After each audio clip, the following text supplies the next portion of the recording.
With spring training now over, opening day just around the corner, let's start. We'll work our way from the bottom to the top. Number 30, first up, the worst team in baseball as it sits right now. Maybe not a huge surprise, Harris. It is the Miami Marlins. No, they're here because they wanted to be here, and this is on purpose. Their team is terrible. I feel really bad for Justin Bour and JT Realmuto, who are two really, really good players in their own right. This team is going through a rebuild, and that rebound has actually been given its star to build around, and that's Lewis Brinson, the guy that they acquired from the Brewers in the Christian Yelich trade. It was really big for him to be able to get out of Milwaukee. He needed a little bit of a change of scenery. He's a really good prospect, but for the most part, this Marlins team is just terrible. Their starting rotation is bad. Their lineup is going to be really bad. They're going to trade the rest of the team at the deadline. Expect Justin Bour to probably be traded to any American League team that needs a DH or first baseman. But look, Lewis Brinson's a really, really nice player. I'm excited to see what the Marlins are going to be able to do with him. He's their number one prospect going into this season. I don't know if he's going to be able to hit on the major league level, but at the same time, he does have overall quality in terms of his fielding and his speed. He should end up being a multi-tool player in the MLB. I'd expect someone kind of along the lines of a Denard Span MLB player, someone who I'd go along with him, but he should be a nice player to build around. But at the same time, for all this nice stuff, you look at their rotation is absolute garbage. They have no one that you can really call home about in terms of their rotation. They have Jose Urena, who isn't very good. Jacob Turner, one of the big-time busts of MLB prospects over the past couple of years. He was supposed to be the next Justin Verlander. Wyan Chen, one of the worst contracts in Major League Baseball given out. So that entire rotation, the entire lineup, this is going to be the worst team in baseball, but they wanted it this way, so that's what you get. Among my notes are, they are bad. When looking at their lineup, and then remember when they traded Luis Castillo for Dan Straley. I love it. Dan Straley waiting for his chance in the MLB. All right, so the Marlins check in at number 30. Not much of a surprise there. We'll keep it rolling with some more of the worst teams in the MLB. Let's get to number 29 on our list. At number 29, it is the Detroit Tigers, Harris. And the biggest headline for them coming into this year is, do they trade Miguel Cabrera at the deadline? Because at this point, Miguel Cabrera, 35 years old, had the worst season of his career last year by far. He was absolutely terrible, but he slimmed down a lot this year. He looks great at the plate. He looked fantastic in spring training. So I think they're going to look to move him at the trade deadline. But if you look at the guys that they've kind of got coming in, they have a decent farm system. But the top guy that they got, at least from the Cubs trade last year with Alex Avila and Justin Wilson, is Heimer Candelario, who was really good when they called him up, hit 283 with 3 homers and 16 RBIs. So the former top Cubs prospect, he was really, really good. I think for him, it's going to be how much playing time is he going to get. I think you're going to want to maybe start him at catcher, but also kind of move him around the infield. See if he can play a little left field. See if he can play first base as well. His versatility on this level is really going to be what defines him as a player. But I also like their rotation. I think that Michael Fulmer is going to end up getting traded. He almost got traded to the Yankees last trade deadline. Now you got Jordan Zimmerman, who they gave that stupid contract to. Francisco Liriano, probably on the back end of his career. So this is a team that isn't very good, but they have some nice young pieces. I'm really excited to see what they do with Michael Fulmer. I think this might be a selling team at the deadline. Absolutely. Fulmer might be gone, though they should build a rotation around him. And again, if Miguel Cabrera gets traded, that's going to be huge news. I still think he has a chance to go to a contender this offseason. Right, Tigers check in at number 29. We'll keep it rolling to number 28 on our list. At number 28, Harris, you break my heart with this selection. It is my Cincinnati Reds. I am from Cincinnati. I am sorry, Tom. And what's even I will bet you money they finish higher than 28th in the MLB. And you know what? It's possible. But at the same time with the Reds, it's really just Joey Votto and a bunch of dudes who are waiting to not do anything. I think the offense is fine. My biggest concern, I think, by far, is pitching. And as you know in baseball, there's 3 ways to win: pitching, pitching, pitching. Pitching. That's a good way to put it. Hey, the Astros wouldn't have won the World Series without Justin Verlander. But look, you look at this Reds team, it's Joey Votto, who should have won the NL MVP last year. I'll take that to my grave. But it's Joey Votto. Adam Duvall can hit some home runs. And then you got Scooter Gennett, the Cincinnati kid finally playing for his hometown team, the former Little League star, and he's just a fantastic player. He had a huge year last year, 27 home runs. He hit 295, came out of absolutely nowhere to be, honestly, one of the best players in all of baseball last year. It made absolutely no sense, and he's probably one of the balls are juiced kind of players. But look, the balls are juiced, but the Scooter Gennett should have another good season this year. I don't know if he's going to hit almost 30 home runs, but they need him, and if their offense is going to get to be where it needs to be. But it honestly doesn't matter because, like you said, Tom, that rotation is just terrible. There are a lot of young guys: Castillo, Tyler Mahle, Robert Stevenson, Sal Romaro, and Amir Garrett as well, not listed on this list because there's talent there youth-wise. But we know that not all those guys develop and they need time. And Homer Bailey, by the way, hated the contract at the time, we'll see how he fares finally getting the start on opening day because he's always been hurt. Also, the saddest thing about this Reds team, and this is probably what breaks my heart the most, is the fact that, well, the best maybe player in the entire organization is currently in single-A baseball in Hunter Green. So can't wait to see Hunter Green. Don't worry. Great. Cannot Not wait great. to see Hunter Green. We'll move on from the Reds, though. We'll keep it rolling. Next up on our list, number 27, it is the Tampa Bay Rays, and well, they kind of blew it up this offseason. I'm a little bit lower on the Rays than a lot of people. I've seen them kind of ranked all over the place. Some people think they're going to finish third in the AL East. Some people think they're going to be the worst team in all of baseball. I don't think they're going to be very good. They don't have a great overall rotation. Don't have a great overall lineup. Their best hitter on the team right now is maybe Kevin Kiermaier or Carlos Gomez, which isn't really anything to call home about. The rotation is basically when are they trading Chris Archer and when is Blake Snell going to turn into an actual good pitcher. They've been waiting for him to do something. He wasn't great last year, only a 4.04 ERA. His strikeout numbers were way down. His ground ball numbers were way down. He was giving away too many fly balls, and he just hasn't lived up to the hype yet. I thought he was going to be the next great Rays kind of pitcher that came out of nowhere. You had the David Prices, the Scott Kazmiers, then you had Chris Archer. I thought Blake Snell was going to be the next guy on that list. So far, he just hasn't been able to do it on the major league level. I really think that he'll end up getting there, but it has not been a pretty sight for him so far. And if you look at the rest of their rotation, again, it's weird for starters. It was supposed to be a four-man rotation. Eovaldi's out. They don't have another starter who's quality. I mean, they've just been trading so many players, and they just aren't a good overall team. I'm not a fan of the Rays this year. And also, I have to say this before we move on. Just not cool trading Evan Longoria. My baby cousin is a big Rays fan. He cried for hours the day that they traded Evan Longoria. So thank you, Rays. I had to talk him down from that. That wasn't fun. Well, who do you think is going to be the worst team in baseball? Do you think it's going to be the Marlins? It's got to be the Marlins. That's where I go because they're trying to be bad. And you know what? And that's okay. Good for them for trying to be bad. I think tanking has a place in baseball. There needs to be bad teams in baseball. Man. I think it's fine. It's not good in basketball, but in baseball it's fine. I think it's going to work out for them well, but please don't get rid of the home run sculpture. That's like the only exciting thing about your team anymore. So someone hit a home run in Marlins Stadium during spring training, and they didn't show off the home run sculpture because Derek Jeter hates it, and I was very upset. Not cool. Not cool. Right. So those are your bottom four teams. Let's get to number 26 on our list. Same division as the Cincinnati Reds. It is the Pittsburgh Pirates, who I kind of think are on the verge of going into a full-on rebuild because they traded away the franchise in McCutchen in terms of the hitter and the franchise on the mound in Garrett Cole. Well, this is a team for me, so I'm going to kind of title the Pirates as my opener close team. So they're either going to be really, really good or really, really bad. Because if you look at their lineup, it isn't terrible. If Colin Moran can turn into the player that he was supposed to be drafted and he got traded away from the Astros, he can be a good player. Starling Marte, Corey Dickerson, Josh Harrison, Josh Bell, Gregory Polanco. This is still a good lineup. They can still make an impact, but the problem is that they just don't have a great rotation, and they also need Gregory Polanco to do something. He's a terrible, terrible hitter. He's been a bust so far. He's been an absolute bust, and I remember when coming up, they almost offered him a $60 million contract similar to what the Phillies did with Scott Kingery. He didn't even play an at-bat yet in the MLB, and they almost gave him $60 million. Thank God they didn't do that because he has been a massive disappointment for them so far. They thought he was going to end up being one of the top 5 right fielders in all of baseball, and he's been a middle-of-the-pack overall MLB player. He isn't a great defender. He isn't great with the bat. He's like a worse Jason Hayward, and you never want to be a worse Jason Hayward. He already can't hit. And if you look at their rotation, if Ivan Nova is your best pitcher, you're going to have problems. They traded Garrett Cole to the Astros for just a weird package of trade. They got Colin Moran, and that was it.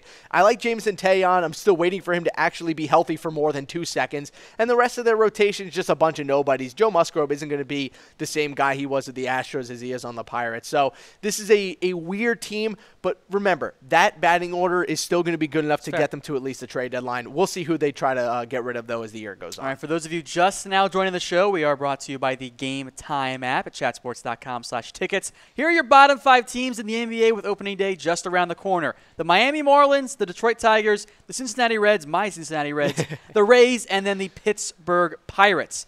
Let's get to number 25 now as we work our way through from worst to first here. A team that, as far as I'm concerned, is set up for really great future success, but not quite right now, the Chicago White Sox. This team is going to be really fun. They're kind of like the Phoenix Suns of the MLB in the fact like that they have a lot of really, really good young players, but nobody who could currently help them win games, except for Jose Abreu, who, mind you, is going to get traded. If Jose Abreu doesn't get traded, I just question what the White Sox are trying to do. Are you trying to blow it up, or are you trying to win now? I don't really understand. But what I really love about this team so far is Yohan Moncada, who they got from the Chris Sale trade for my Boston Red Sox. I thought that Yohan Moncada he just needs to hit. And the problem is that he's going to be one of the best fielding second basemen in all of baseball. He is absurdly fast for a guy of his size. This dude would be a cornerback in the NFL, and he'd be one of the best also. He's a ridiculous athlete, but the problem with him is that he can't hit anything off speed. You throw him a curveball, you throw him a changeup, and he's whiffing at everything. And it's a big problem. It's me too. So I think Moncada needs to get his hitting under order. He was the former top prospect in all of baseball. So he does have the talent. He does have the power. I think you're going to see him hit at least 20 home runs this year, if not more. But at the same time, they need to find some consistency with him. I think his first full MLB season is going to be really, really exciting to watch. But I also really like their rotation. I think it's full of guys who have a lot of upside. Lucas Giolito has a lot of upside coming over from the Nationals. Carson Fulmer, their former first-round pick that won the national championship with Vanderbilt. David Price's protege, as he likes to call him. And then you have Carlos Rodon, who, when he came out of the draft, I thought his slider was one of the best pitches to have ever come out of the MLB draft in the past 2 decades. He just can't stay healthy. Everyone is hitting everything that isn't the slider. So he throws a slider, they just don't swing at it, and they hit everything else. So he needs to find a second or third pitch to really be effective in the MLB. But for the most part, this is going to be a fun team. I can't wait to see what happens with Michael Kopech when he gets called up, another guy they got in the Chris Sale trade. So a couple things to look for, but for the most part, this isn't going to be a good team this year. Maybe next year. Next year, they might actually be a really good team. All right, White Sox check in at number 24. Let's get to number 25 for White Sox. Next up is number 24.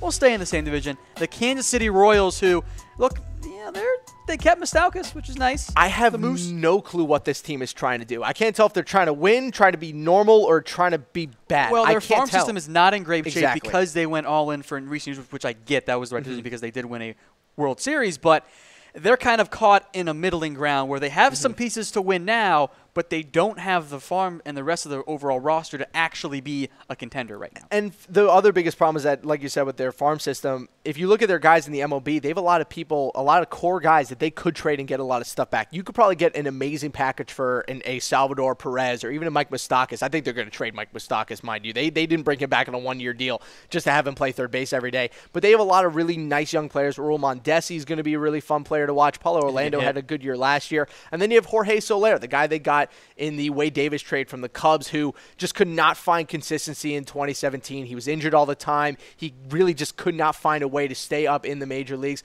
And he was bad when he was here. He didn't hit a lot. He didn't hit many home runs. His average was super low. He hit like a $144. So if you're looking for a guy this year that could take a big step forward, it's Jorge Soler. We saw him do it with the Cubs. He hit 266 with 20-plus homers and 70 RBIs the year that they went to the World Series. This is a good baseball player, but the problem is he just needs some consistency and he needs health. And then if you look at their rotation, again, I don't know what to make of it. Danny Duffy's a nice player, but he's not an ace. Ian Kennedy had a nice comeback season, very Royals-esque season for Ian Kennedy last year. And then Jason Hamill, another Cubs guy. But this rotation isn't elite. The batting order isn't elite. They have elite players in a Salvador Perez or even a Mike Moustakas, but the team as a whole, I have them ranked low because I think they're going to end up selling.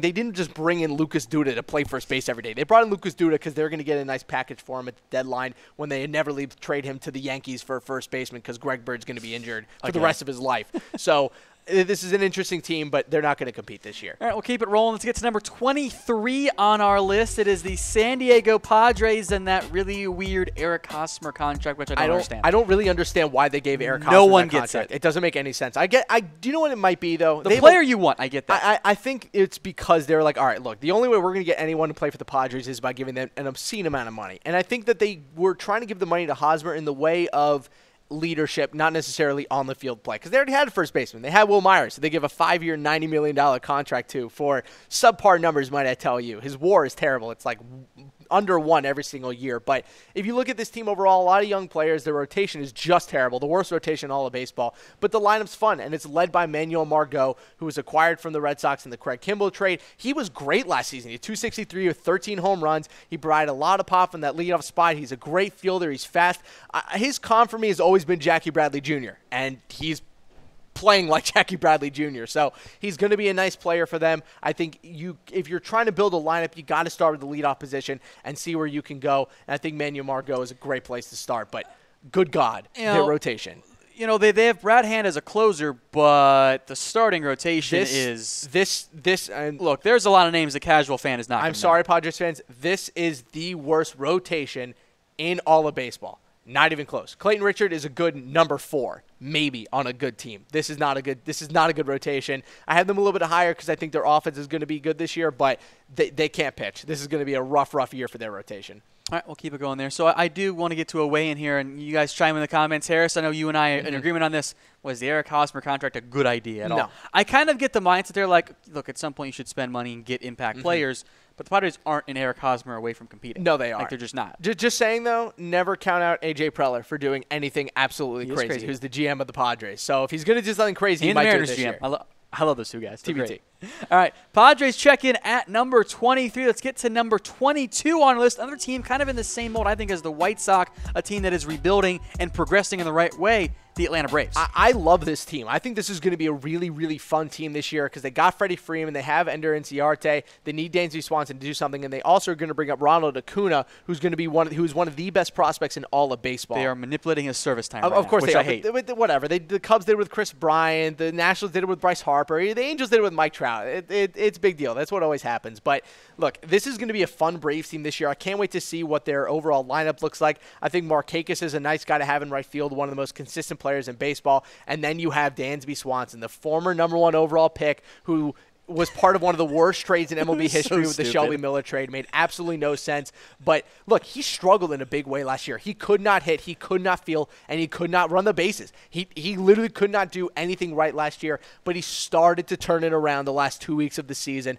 where they sent him back down, called him back up, and it gave him a little bit of a boost. But outside of that, he performed way under what they thought he would, but I think he's in line for a huge season this year. Some prospects just have first bad years. Mike Trout or Bryce Harper didn't, but some of them will end up having bad seasons, and I think Dansby Swanson should have a better year this year. I'd say the Braves are a year away, and I think that shows in their rotation as well. And the problem with their rotation, if you look at it, they're waiting for so many of their young guys to come up, but they all just keep struggling. They don't really have a young guy in their rotation who's really stepped up. Sean Newcomb has not performed the way that he was hoping to. He's one of their top pitching prospects. So they had to sign Anibal Sanchez and Brandon McCarthy because their young guys simply aren't ready. So you'll see them start to call up more people as we go on, but their rotation is about a year behind than what I thought they were going to be. All right, to recap, for those of you just now joining the show, here are the teams we've gone through so far. The Miami Marlins check in at number 30. The Tigers are at number 29. The Reds are at 28. The Rays are at 27, followed up by the Pittsburgh Pirates. Then it's the White Sox, the Royals, Padres, Braves, and now let's get into number 21 then as well, Harris. Next up, we have the Philadelphia Phillies. I am probably the highest person in baseball media right now in the Philadelphia Phillies. I think that the Phillies are going to end up being maybe one of the most surprising teams in all of baseball because, A, their rotation is really good, and B, their overall starting lineup should also be really good. They signed Carlos Santana this offseason. They have Jorge Alfaro, the guy they got in the Cole Hamels trade, who's going to be one of the best hitting catchers in baseball. J.P. Crawford's finally going to get to start at second base. Rhys Hoskins is an absolute monster and ended up being one of the best hitters in all of baseball last year. They have Aaron Altier, who's also a really nice player. And then they have this guy, Scott Kingery, one of the most interesting prospects in all of baseball, given a record-breaking contract coming into this season. They've never seen a player get that kind of money. 6 years, $24 million deal. He has never had an at-bat in the major leagues. The first time that has ever happened, at least for the Phillies, it happened with the Astros with Jonathan Singleton a couple years ago, and it backfired in a big way because he was just terrible. But Scott Kingery, if you want to comp for him, he's Dustin Pedroia. He could end up being exactly like Dustin Pedroia. He hits well. He's a really good fielder. He's a smart player. He's the perfect two-hitter. He's going to be a really, really important part of their lineup that is going to hit really well. Now, I haven't even mentioned Odubel Herrera, who's the second best hitter on the entire team last year. And if you look at their rotation, it's only going to get better as well. Aaron Nola proved last year that he's really, really good and can perform at a major league level. Jake Arrieta, one of the best starting pitchers in baseball the past 3 seasons, wasn't as good last year as he was the year before when he won the Cy Young. Or, excuse me, he didn't end up winning the Cy Young, but excuse me. I think overall, when you look at this rotation, Aaron Nola is a really nice player. Arrieta is really good. Nick Pivetta has a big season coming up. Vincent Velasquez, when he wasn't hurt last year, was a really, really nice player. And then Ben Lively should be a 3 on a lot of teams. I think this rotation is going to be really good. This team has so much upside. This team has the upside to be a wild card team this year, and I don't think people expect them to. I think they're a year away at least. I think they are to be a true contender, but when you add guys like Carlos Santana, you have Kingery coming up, you already have Rhys Hoskins, who they moved to left field. This is going to be a team that gets that's going to score a lot of runs. And when you score runs, you have a chance to win games. All right, Phillies check in at number 21. Let's get to number 20. We'll go out to the West Coast in the Bay Area. It is the Oakland Athletics. Look, they were better-ish last year. They got above the 70-win mark, but the Moneyball era, not quite a thing anymore. So people might be wondering why exactly I have this team so high. It's the Athletics. They have no pitching, this and that, but at the same time, they have a lot of young players who hit lots of home runs. They have Matt Olson, who was one of the best players, mark my words, one of the best players in all of baseball last season. Chicks dig the long ball, Chicks Harris. do That's dig very the long important. ball. They have Matt Olson. Chris Davis hit 40 home runs the past 3 seasons. Matt Joyce can hit some bombs. Jed Lowry's a nice player at second base. He's consistent. Even Marcus Semien is one of the more consistent guys in the MLB in terms of hitting the long ball. But then you got this guy. You got Matt Chapman, who's one of my favorite overall prospects in the MLB. I think this guy is David Wright and Evan Longoria rolled up into a ball. His pack got big-time pop in it. He is a great fielder at third base, already one of the best defensive third basemen in all of baseball at such a young age. He doesn't really hit well in terms of consistency. He still strikes out too much, but when he gets a hold of the ball, that thing absolutely flies. He's one of the best players in all of baseball in terms of being able to turn launch angle into home runs. He just has to put more contact on the ball. But the one thing that's going to hold them back this year is the fact that their rotation is, you can just basically put it in a trash can and light it on fire. That's what it is. It's not good at all. And the problem is that they also don't have a prospect coming up that's any good. And then they also have the worst closer in baseball, Blake Treinen, who every single time he's ever been put in an important spot pitching, he completely folds like a house of cards. So this Oakland Athletics team has a long way to go, but their lineup is going to hit so many home runs that they might just end up as a team of wild card contention just because they hit so many home runs. All right, A's check in at 20. Let's get to number 19. Go back over to the East Coast here. Another team I think is kind of caught in between. It's the Baltimore Orioles. This kind of might be the last hurrah for this current setup because Machado, Jones, Britton, all entering the last years of the deals, as are their manager and GM. So this is what's fun about so many teams this year in baseball, that there's so many teams with high upsides that could end up doing a lot of damage in the MLB. And I think that the Orioles are one of those teams. Look, another team that's going to hit a lot of home runs. And also, my prediction for the AL MVP,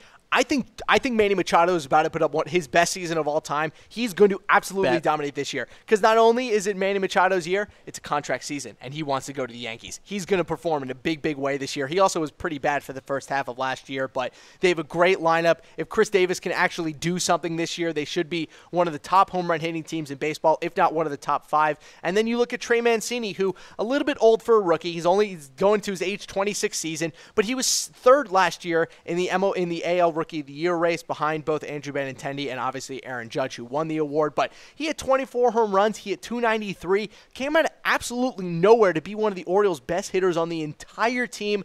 I think this is a really, really solid player. He should have another good season. But then you look at their rotation, and to be totally honest, this is one of the most underrated rotations in baseball, simply because if all of these guys hit their potential, they could have 2 number 1s on the squad and 2 number 2s in their top 4. Tillman has to be a lot better. He does. He was bad last year. He's been bad for the past 2 years now, very inconsistent. But if Gausman can actually find a pitch or second pitch that isn't his fastball, he'll be nice. If Cashner can find some health consistency, he'll be a good number 3. And then you have Bundy and Cobb at the top. Look, Dylan Bundy has had 2 Tommy John surgeries in the past couple of years, but if he can get it together and stay healthy and stay on the field, he should be great. And Alex Cobb, mind you, might not blow you away with strikeout numbers, but one of the most consistent pitchers in all of baseball. He's not going to win you a ton of games, but he certainly isn't going to lose you them out. All right, the Orioles check in there at number 19. Let's go to number 18. We've gone Bay Area to East Coast. Now we'll go back to the Bay Area again, and it's the San Francisco Giants, who were a surprising disaster last year. It wasn't very surprising to me. I will say this. I pointed out before the season. You did not think they were going to win 64 games. Maybe not fifth. Maybe not fifth in the NL West. But I remember going into the season and looking at their bullpen and saying, wow, their bullpen is terrible. And it ended up being their entire downfall. They would go into so many games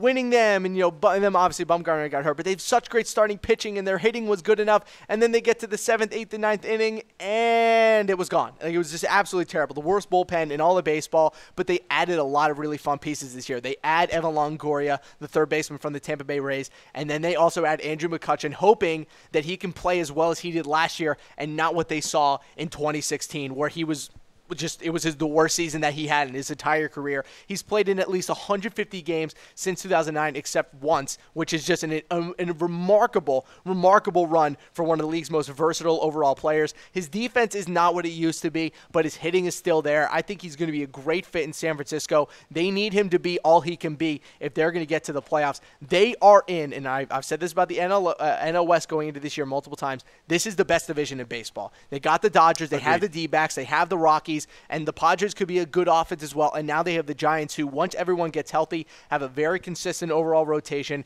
They upgraded the bullpen a little bit with Tony Watson and Hunter Strickland coming back this year, and they've been very, very aggressive in terms of trades. They got McCutchen and Longoria in trades. They want to win now, but I will say this. If the team is bad again, expect Johnny Cueto and Jeff Samardzija to be on their way out. They're not going to trade Madison Bumgarner. That isn't going to happen. But I think Cueto and Samardzija will be on the way out if they're bad by the deadline. Because their farm system is in very bad shape it's right terrible. now. It's maybe the worst farm system in makes baseball. sense because they've been winning a lot lately. They've made the big moves to go get those, but that's why they've had issues so far. Giants check in at number 18. Let's get then to number 17 on our list here. It is the New York Mets, Harris. I do not know what to make of the Mets because it's literally, are the Mets going to be healthy this year? Because for the last year they weren't, and the season before that they couldn't stay on the field, so everyone got hurt again, and it's the same thing this year. Will the Mets stay healthy? Will Yoenis Cespedes ever play more than 110 games in a season? Will the pitchers not all be hurt again? Will they all not blow out their arms? Will Noah Syndergaard be able to survive a full season of baseball? Will Jacob deGrom be able to be a good number 2 instead of being the aces he's used to? And will Ahmed Rosario end up being a consistent overall hitter? I think he's got speed. I think he's got defense. My question has always been for him, how consistent is he going to hit at the top of that lineup? I don't think he's going to be a big RBI guy. He's going to lead the MLB in triples in a couple of seasons, if not this upcoming year. But look, they need him to hit well. He's their top prospect. His comp, ironically, is to former, or actually current Mets player Jose Reyes. That's who they all say Ahmed Rosario is. But this team is all based around one thing. Can the New York Mets stay healthy? If they stay healthy, they will be in playoff contention. If they get hurt again, they're going to be bad like they were last year. That's a fair question because that rotation was banged up badly. The rotation was banged up last year, but when it's healthy, let's be honest, Noah Syndergaard, Jacob deGrom, Steven Matz, Matt Harvey, when those guys are pitching up to their quality and when they're healthy, it's one of the best rotations in baseball. Mm-hmm. But at the same time, they're never healthy. But they did add Jason Vargas this offseason just in case someone gets hurt. But guess what, Tom? He got hurt. He got hurt. So, typical Mets. I feel so bad for Mets fan. Former Chat Sports employee Jack Ross, Mets fan, he's probably sobbing at them being number 17. But we'll see if they can stay on the field. Right, Mets check in at number 17 to number 16 we go. A team that, well, they just confused me last year. They bought at the deadline, and then they sold, and then they made the playoffs anyway. The Minnesota Twins. No one knows what to make of the Minnesota Twins anymore, and that's why I have them at 16, because I think that as of right now, they are the league average MLB baseball team, Fair. But they could be way, way better if things go the right direction, especially with Byron Buxton. That's the big thing there is Byron Buxton. We know he can run. We know he's a great fielder. The hitting has to step up. Because, look, they have a lot of really good complementary pieces in terms of Miguel Sano. They got a Joe Mauer, Brian Dozier, but they need a superstar. They need a Mike Trout. They need a Bryce Harper to take them to that next level, and they need it to be Byron Buxton. You can't have him be your number 1 overall pick and not be that guy. He started to hit a little bit, but he still strikes out so much that it's a huge hindrance. You need him on base. He's so stupid fast. He's like Billy Hamilton fast, but they get on base about the same amount of time, and that's a big problem. But I love their rotation. Irvin Santana's a really nice pitcher. Jake Odorizzi had a good season for the Rays. Lance Lynn is a great veteran to have on that team. But at the same time, the best pitcher on this whole roster might be Jose Barrios, who when he was on last season was without a doubt one of the best, if not the best young pitcher in all of baseball. That slider is fierce. That fastball has a ton of life. His changeup will take your knees out if you don't watch out for it. So they have a lot of potential, but with them as well, they need a superstar to step up. All right, for those of you just now joining us, let's recap our MLB Power Rankings brought to you by Game Time. Bottom teams are the Marlins, Tigers, Reds, Rays, and the Pirates. Number 25, we've got the Chicago White Sox, followed up by the Royals, Padres, Braves, and then the Philadelphia Phillies. And then into the top 20, we've got the A's, the Orioles, the Giants, the Mets, and the Minnesota Twins at number 16. Let's get that into the number 15 spot as we get more into the teams that are really, truly contending for a postseason berth. At number 15, we'll head out of America altogether to the Toronto Blue Jays. See, this team confuses me because I've looked at a lot of power rankings over the past couple weeks. Some people have them in the top 10. Some people have them winning the AL East. I don't get it. I don't get what people see in this team. I see a lot of old players who used to be really good that aren't that good anymore. They have Josh Donaldson, who obviously, maybe the best third baseman in all of baseball. But for the most part, the rest of it's kind of weird. Is Justin Smoke going to hit 40 home runs again like he did last year? Is Kendrys Morales going to be able to stay on the field? And when will Troy Tulowitzki actually do something again? It's so sad. One of my favorite players in all of baseball. Now he's always injured. He can never stay on the field. His bat has slowed down a lot. His fielding has taken a big step back as well. He's aging terribly, and it's something that the Blue Jays were really banking on not happening. They needed another big hitter in that infield to go along with Josh Donaldson because they were going to lose Edwin Encarnacion, and Troy Tulowitzki has not stepped up for them at all. And if you kind of add along with what their rotation looks like, it just adds up to another bunch of average dudes. Marcus Stroman is really good. I actually don't mind their starting pitching. But the problem with their starting pitching is that it's so boomer bust. Is J.A. Happ going to be one of the best, advanced metrics pitchers in baseball again? Is Aaron Sanchez going to stay on the mound? Is Marco Estrada's changeup going to work for once in the past 2 years? And what's going to be Jaime Garcia coming into this year? He had a really weird year last year, getting traded like 6 times and then not ending up doing anything for the team that he pitched for. So they have a weird rotation. They have a weird lineup. If it all works out, they could be one of the top 10 teams in baseball. But at the same time, this could also be a team that takes a huge step back and doesn't end up doing anything. All right, Blue Jays check in at number 15. Let's get then to number 14, the local team for us here in Dallas. It is the Texas Rangers. Now, I'm a little bit higher in the Rangers than a lot of the people, so if you're getting mad at me in the comments, I understand the Rangers are going to have a problem. I have them high because of one thing that a lot of the teams do not. They have consistency on the field. They didn't make a ton of huge overall changes in terms of their core. They still have Elvis Andrews. They still have Rougned Odor. They still have Adrian Beltre, Shin-Soo Tu, Delino DeShields Jr., and obviously I said Joey Gallo, and then of course Adrian Beltre. And they also have Nomar Mazara, who's actually been quietly one of the most consistent players in baseball. I like him a lot. The past 2 seasons. I do too. 20 home run a year guys, going to give you about 260, about 100 RBIs the past 2 seasons, but they need him to take another big step. And if he does take that next big step, they are going to be in contention for the AL West. I know everyone says the Astros are going to win, but remember, every single year, one of these division winners don't end up winning, and it could be the Astros if they somehow take a step back. I don't know how that's going to happen, but it could. Look, and also their overall rotation has a lot of upside to it. Cole Hamels is obviously Cole Hamels. Doug Fister had a great year last year for the Red Sox down the stretch. He had about a 10-start stretch where he looked like one of the top 10 pitchers in baseball. If Matt Moore can figure it out finally in his entire MLB career, he could be tight. And then Mike Minor, at least me, I'm still waiting for the Mike Minor of old. I remember when Mike Minor was on the Braves and just looked absolutely unhittable from time to time. We're still waiting on that, and Martin Perez will be a nice starting pitcher. And of course, yeah, there you go. Bartolo Colon coming back for was reported to be an April 2nd start. Love him. For me, I think this Rangers team has a lot of upside because of the consistency they show, but at the same time, kind of similar to the Blue Jays, they could also take a big step back. All right, Rangers check in at number 14. Let's go to number 13, a team that I thought last year was one of the biggest surprises, the Milwaukee Brewers. Biggest surprises, and then they turned in this year and said, you know what? Let's go for it. So they get Christian Yelich. They get Lorenzo Cain. They now have Ryan Braun. That outfield is absolutely insane. There's actually too much right now. It is maybe a little bit too much because the real question is, what are they going to do with Eric Thames? What are they going to do with Ryan Braun? What are they going to do with Domingo Santana, who also had a fantastic year last year? He's hopefully going to start in right field, and they might put Travis Shaw at third, and then put Ryan Braun at first. But Eric Thames, you're taking his power out of the lineup, so a lot of questions for the Brewers to figure out. If you wanted to and were willing to sacrifice paying so much for a platoon, I think a Thames Braun platoon. It's expensive, but based on the handedness, it would work really well. It would work really well, but you also have to remember that if Ryan Braun comes back and has an amazing season this year, then what are you going to do with Eric Thames? He had a really bad year last year. Last year was really the first year in Braun's career where we saw age really take a hold on him, but every single year before that, he looked just fine. I think his powers numbers going down makes sense, but I think his average should be back up at the 280, 290 area.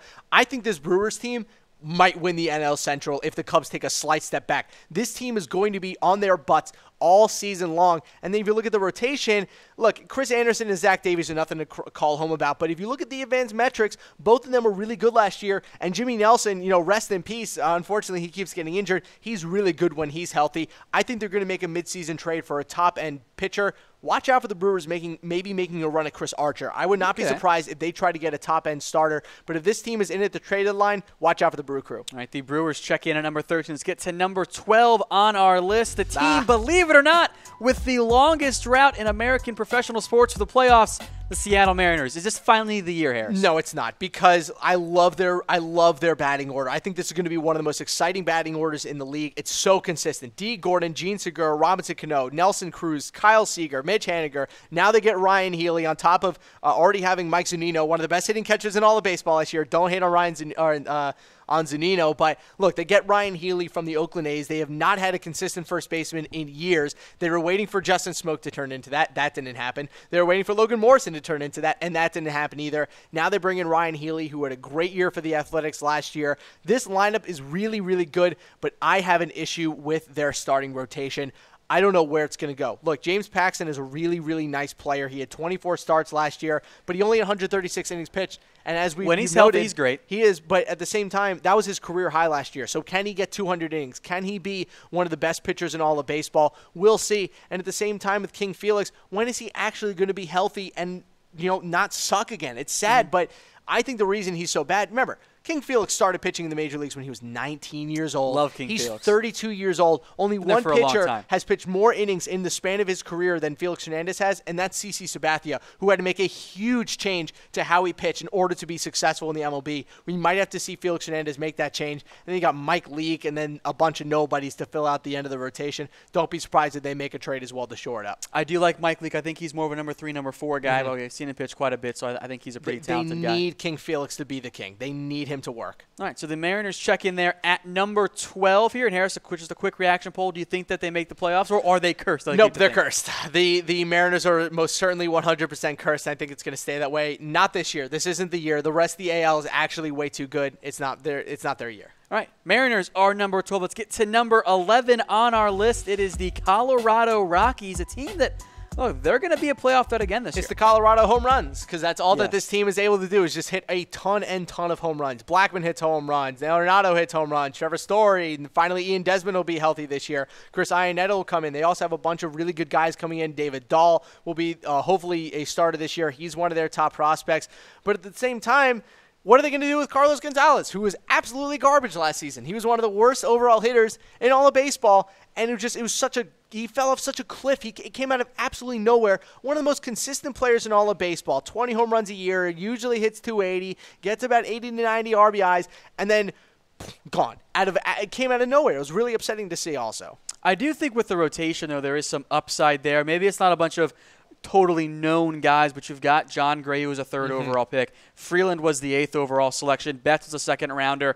They've got guys like Anderson and Jermaine Marquez, who are not going to be in the starting rotation right away, but those are top first-round picks or even top 100 guys in the past. They're trying. They're trying with their rotation, but again, it comes down to one guy. It comes down to John Gray. They didn't draft him 3rd overall for him to not become the ace of this team. They need him to be one of the best pitchers in the National League if they want to make the playoffs this year. Let's recap what we've had for you guys so far before we get into the top 10. The Marlins are dead last, followed by the Tigers, the Reds, the Rays, and the Pirates at number 26. The White Sox are number 25. The Royals are number 24, followed up by the Padres, the Braves, and the Philadelphia Phillies. At number 20, well, it's the Oakland Athletics, then the Baltimore Orioles, the Giants, Mets, and Twins, and then into some serious playoff threats, at least as far as Harris is concerned.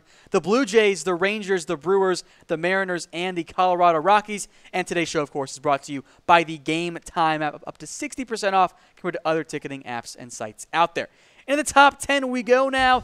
It is the St. Louis Cardinals starting us off, Harris. I'm a big believer in the St. Louis Cardinals this year because, look, when you acquire Marcell Ozuna, who, mind you, one of the most underrated players in baseball last year, he was stupid good last year for the Marlins. You got Paul DeJong, who they just gave that big contract to. They have a lot of really fun players on this team as well. Tommy Pham had a great year last year. They still have Dexter Fowler. Yadi's still there. Jose Martinez will finally be getting the start at first base that he's been waiting for. Colton Wong actually turned into an okay baseball player last year. He wasn't garbage like he was the year before. But their rotation's the big question. And it starts with Luke Weaver, who one of their top pitching prospects that they've had in a long time. Alex Reyes, unfortunately, their top pitching prospect, blew out his elbow, so we don't know when he's going to be back. But Luke Weaver had a really nice year last year. He went 7-2 with a 3.88 ERA. He was excellent for them when they called him up, and they need him to become that number 2 guy. I'm not a big believer in Michael Wacha. I think that World Series in 2013 against the Red Sox ruined him. It completely ruined him. He hasn't been the same since, and I think that they need Luke Weaver to step up in a big way. Watch out for Miles McCollum as well. He's been one of the best prospects in baseball as well, in the minors at least in terms of pitching,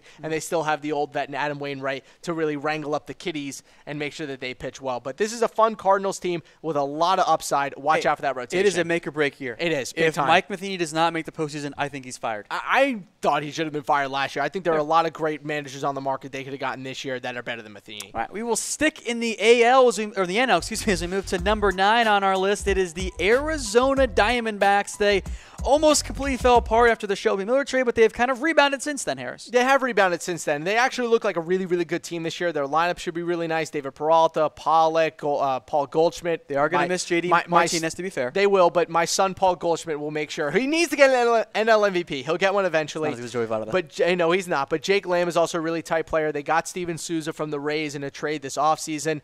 They have just a bunch of really good overall players, but it comes down to their rotation. They have Greinke, they have Robbie Ray, but what is going to happen with Taijuan Walker? We're waiting. Upside's there. Eventually he's going to be really good, or as you're going to see in my note that eventually comes up, maybe he's just not that good. Because at this point, we're just waiting and waiting and waiting and waiting for him to become the prince. He was supposed to be the prince, the King's Felix King, and he just never ended up being anything. He got a change of scenery. Was better last season. The K numbers are still not what I was hoping for, but they need him to pop. I think that if he becomes another really good pitcher, their rotation is going to be stacked if he gets really good. Robbie Ray is not a household name, but he should be. Robbie Ray had one of the highest K numbers in the NFL, in the MLB last year, and also one of the best overall fastballs in baseball too. Patrick Corbin's a good player. Zach Godley's a good number 4. If Taijuan Walker can become a number 2 or even a consistent number 3, this will be one of the best rotations in the NL. This is my pick for the first seed, a wild card in the National League. All right, Diamondbacks are your number 9 team. Let's get then to number 8 as now we go out to the AL and to LA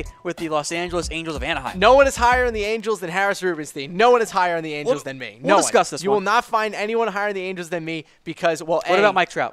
Mike Trout, the best player in baseball, the modern-day Ty Cobb, the modern-day Willie Mays, whatever you want to call him. I don't care that people don't get to watch him on television because he plays on the West Coast. It's Mike Trout. He's amazing. He's the best player in baseball. Don't even try. Then they also picked up Justin Upton, or they at least signed him to another deal. Big-time to get Mike Trout a fellow outfielder who can actually hit the ball. They picked up Ian Kinsler to give them some consistency at second base, but it all comes down to one man and one man only, and that guy is Shohei Ohtani, who, mind you, Tom, has been terrible in spring training. Went 4 for 32 at the plate, 27 ERA or 27.00 ERA in 2 spring training starts. He looked completely overwhelmed. He couldn't figure out anyone's fastballs. He just looked absolutely terrible. His pitching was wild. I think he might have just been nervous. This is his first exposure to America in terms of their overall baseball.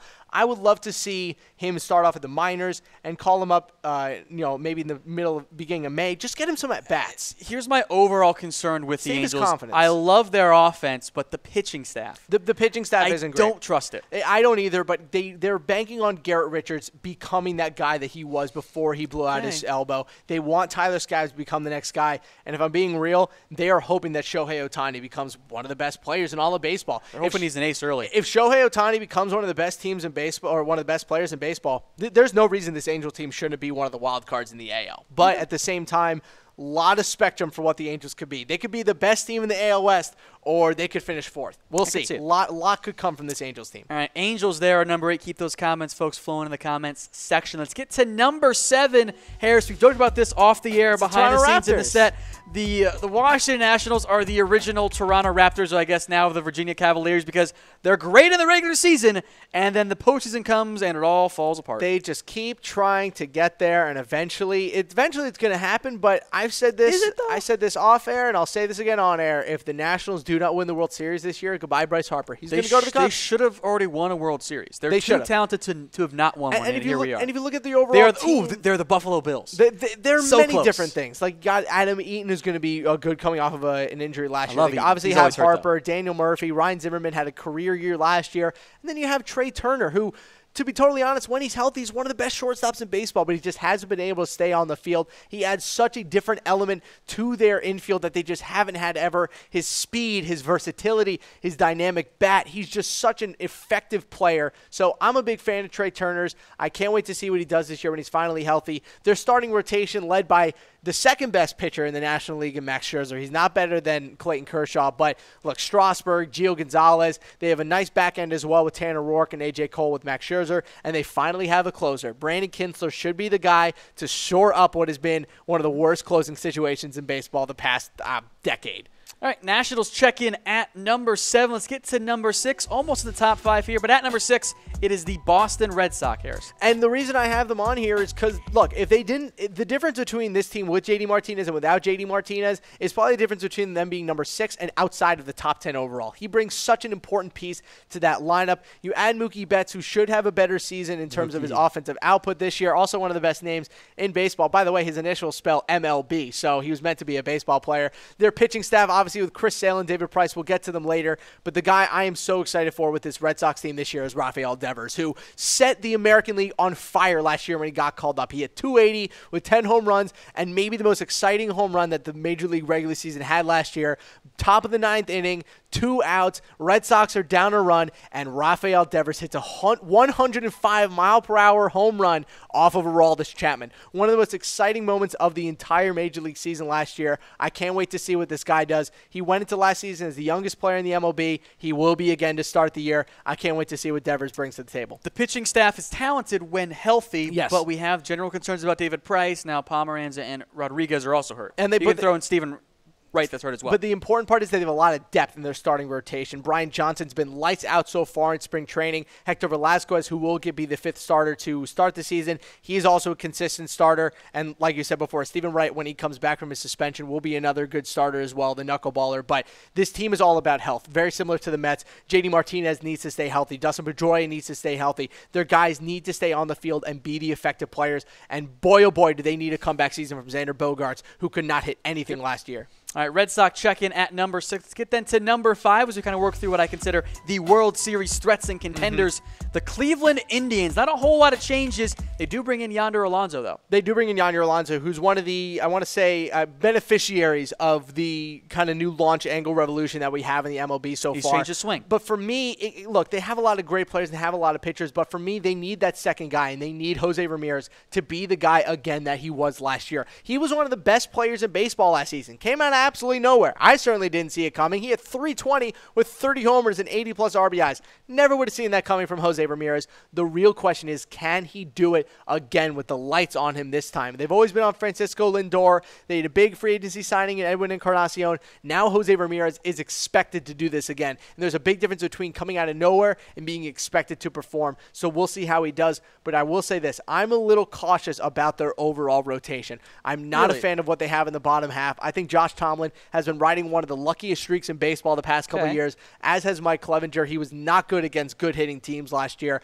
but they do have Klubat, the AL Cy Young, and we'll see what happens with Carlos Carrasco. I'm still not very high on him. I think he's too erratic for me, but he was very consistent last year. And then Trevor Bauer, one of the wild things of the MLB. I have faith in that rotation. I like that bullpen as well. The Indians check in at number 5, arguing that all these top 5 teams could be even higher than what they're currently ranked. Let's get to number 4 on our list, though. Not that far in terms of location. The Chicago Cubs check in at number 4.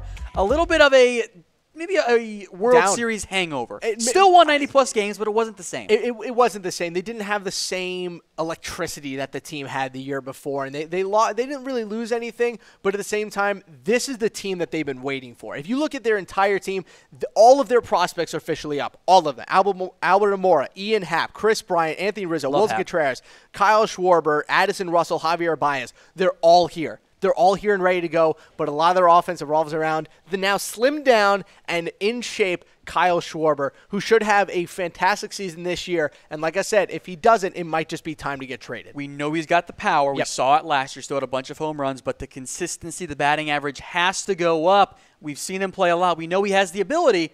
Maybe the slim downness and having that refocusing is going to help him out. The rotation has been tweaked a little bit, namely Yu Darvish comes into Chicago as Arrieta leaves. Well, I think what's really important with this team is that you now have 1, 2, 3, 4, and 5. The past couple of years has just been kind of muddled over who's the ace, who's the best pitcher. Lester's your 1, Darvish is your 2, Quintana's your 3, Hendricks is your 4, Chatwood's your 5, and they have a lot of depth as well behind that. This is a really, really not only good starting team, this team might have the most depth of any team in Major League Baseball. Bullpen might be the concern for me. They're going to ask a lot of the guys like Carl Edwards who kind of struggled a little bit late. This is the year that they've been waiting for Carl Edwards, and this is the year that they need from him. And also on top of that, Justin Wilson was bad last year, but he struggled down the stretch, but he was great before that. When he's on, one of the best lefties in baseball. But Brandon Morrow, can he duplicate what he did last year for the Dodgers? I'm not convinced, but Wade Davis is now gone. They need someone to step up in that closer role. All right, Cubs check in there at number 4. Let's get into the top 3 then. At number 3, I've seen some comments going on about this team in particular. It is the New York Yankees. Very much could live up to the Bronx Bombers nickname because, man, Judge and Stanton, you can throw in Sanchez as well. What a trio of power hitters. So let's start with the positives. And the positives are that this lineup is going to hit the most home runs in baseball. They're going to hit the most home runs in baseball. They're going to score so many runs. They're going to be so good. Like all this and that. They acquired Brandon Drury and Neil Walker to play third base and second base. Greg Bird is injured, but it's okay because they have Tyler Austin, who is as good of a prospect maybe and can be maybe even a better hitter. We'll see, though. But for the most part, what is going to happen with this team on defense? That, for me, is the biggest thing, and it starts with Gary Sanchez and also goes to their rotation. Look, I'm sorry, Yankees fans. The defense on this team is going to be bad. It's okay. They're going to score a lot. They are going to score a lot, but the defense on this team might be in the bottom 10 of the MLB. Gary Sanchez is the worst defensive catcher in all of baseball. They do not have anyone in the infield that's a good fielder. Didi Gregorius is okay, but again, he's been a nice surprise. You're not saying, oh, he's Gold Glove Didi Gregorius, but in the outfield, it's Aaron Hicks. I'm sorry, I'm not a believer in Aaron Judge in terms of his fielding. He can throw fast. He's like Vladdy. Vladdy wasn't a great fielder. He could just throw really hard. Big arm hits home runs. I'm worried that Giancarlo Stanton moving fields is going to have a big issue, but they're going to DH him either way, and I hate Brett Gardner. I can't stand him. I'm not just saying that because I am a Red Sox guy, but I think this Yankees team is going to be really good. I hate Brett Gardner. I can't wait for him to retire. I'm so done with Brett Gardner. The good news is if the Yankees starting rotation can get to the bullpen, Chapman, Green, Robertson, Cannell, and Bensis, that's an incredibly talented bullpen. Yes, it's going to be fun. They should shut down every team that they play once they get to that rotation. And also, one more guy, Gleyber Torres might be coming up. Gleyber Torres, excuse me. I keep getting called out for that. He might be the starting second baseman for them, and you might actually end up seeing Neil Walker be moved to the bench. Cannot wait to see him play. Let's get to number 2 then, as if you figured it out by now. A little bit of our World Series rematch here with our top 2 teams. Number 2, the Los Angeles Dodgers. They were so close last year, Harris. They were so close. Couldn't quite do it. No, but I think they are my pick to win the World Series this year, just because I think that what happened with them last year, especially in the World Series, they had so many moving parts, and it was such a tough team to manage for Dave Roberts. He did such a great job, but there were so many hitters and so many pitchers to use and so many different things, and they had it finally this year, last year, I should say, with Yasiel Puig waking up. He was fantastic last year, and he was great in the playoffs as well. He provided a huge spark and an energy and electricity to the team that they did not have and they desperately needed. They added to Cody Bellinger, you added to Corey Seager, you added to Justin Turner, and all of a sudden you have one of the best lineups in baseball. And then, of course, they have the god of pitching himself, Clayton Kershaw. May we all bow to the Greek god of pitching, Clayton Kershaw. I said this in the preview, and I'll say this again now. If Clayton Kershaw is healthy this all season, he will put up one of the best pitching seasons in the history of baseball and win the NL Cy Young and maybe win another MVP award. That's the key for me. You got to have that rotation healthy because they don't have the depth to get by without it. But let's get to number 1 then, and I think rightfully so, deserved because they are your defending champions, the Houston Astros, who they got better. This is the Golden State Warriors of the MLB. I can't believe that this team is so good. They didn't even need to add anything to the lineup. The lineup was already amazing. Springer, Bregman, Altuve, Correa, Reddick, and Marwin, Brian McCann. All these guys were absolutely insane. But they got better because they added Garrett Cole to this rotation. Verlander, Keuchel, McCullers, Cole, and Charlie Morton, who was great throughout the entire playoffs. Hell of a five. This is the best team in baseball going into the season. This is also my pick. I think we're going to have a rematch of the Dodgers and the Astros. Like that. That'd be fun. I think eventually the Dodgers will pull it out because I think this is Kershaw's year where he figures it out in the playoffs. Okay. But what an unbelievable team that the Astros are bringing into the season. All right, so if you just joined us, let's recap it for you guys. The Miami Marlins, the Tigers, the Reds, the Rays, then the Pirates at number 26. The White Sox, the Royals, the Padres, Braves, and then the Phillies. Into the top 20, the Oakland Athletics, the Orioles, the SF Giants, the Mets, and the Minnesota Twins. At number 15 are the Blue Jays, the Rangers, Brewers, Mariners, and the Rockies at number 11. At number 10 is the Cardinals, followed up by the Diamondbacks, Angels, Nationals, and the Red Sox. Then your top 5, Indians, Cubs, Yankees, and last year's World Series, Dodgers, and the Astros to round things out. Today's show is brought to you by the Game Time app. That is Harris Rubenstein. I am Tom Downey. If you missed anything, don't worry. We're going to play it again here for you guys in just a second, so don't go anywhere. But until then, we'll see you next time.